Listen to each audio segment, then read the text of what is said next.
ముఖ్యమంత్రిగా ఉన్న నేపథ్యంలో, ముఖ్యమంత్రిగా ఉన్న సమయంలో ఏ స్థాయిలో ప్రజలకు ఏ విధంగా మేలు చేశారు అనేటువంటిది కూడా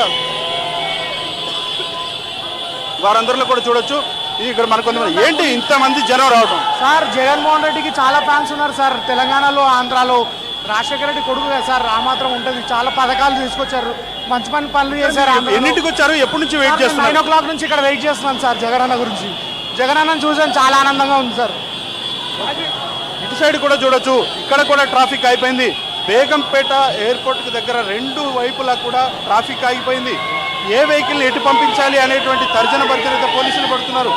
ఇటువైపున నినాదాలే, అటువైపున నినాదాలే, బేగంపేట నిండా జనాలే. అంటే చూస్తే అంటే తమ అభిమాన నాయకుడిని చూడటానికి రావటం, ఇంతమందిని రావటం అంటే అది కేవలం అంటే స్వచ్ఛందంగా వారంతా కూడా తరలొచ్చినట్లుగానే కనిపిస్తుంది. ఇంత రావటం అంటే జనాలలో ఒక చెరగని ముద్ర వేసుకోవటం అన్నట్లుగానే మనం భావించాల్సి ఉంటుంది జ్యోతి. ఏదైనా కానీ ఇక్కడ ఈ ప్రాంతం మొత్తం కూడా కొంత ట్రాఫిక్ క్లియర్ చేయడానికి కూడా కొంత సమయం పట్టి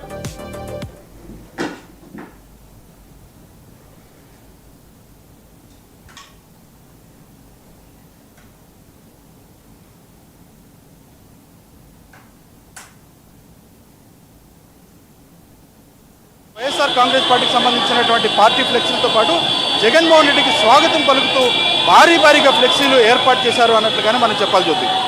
ఇక తేజ అభిమానులను నిరాశపరచకుండా ఆయన వారందరికీ అభివాదం చేసుకుంటూ వెళ్ళడం, అటు ఎంతో దూరం నుంచి వచ్చిన వాళ్ళు, అభిమానులు, కొద్ది నుంచి వెయిట్ చేసిన వాళ్ళు కూడా జగన్ చూసి ఆనందించడాన్ని మనం వాళ్ళ మాటల్లోనే చూసాము. ఇక జగన్ ఇంకా ఎంతసేపట్లో అంటే ఎగ్జిట్ అయ్యారు కాబట్టి ఎయిర్పోర్ట్ నుంచి ఇంకెంతసేపట్లో ఆయన కోర్టుకి రీచ్ అయ్యే ఛాన్సెస్ ఉంటుంది. ఇక కోర్టు ప్రొసీడింగ్స్ ఇవన్నీ ఎప్పటికీ కంప్లీట్ అయ్యే అవకాశాలు ఉంటాయి?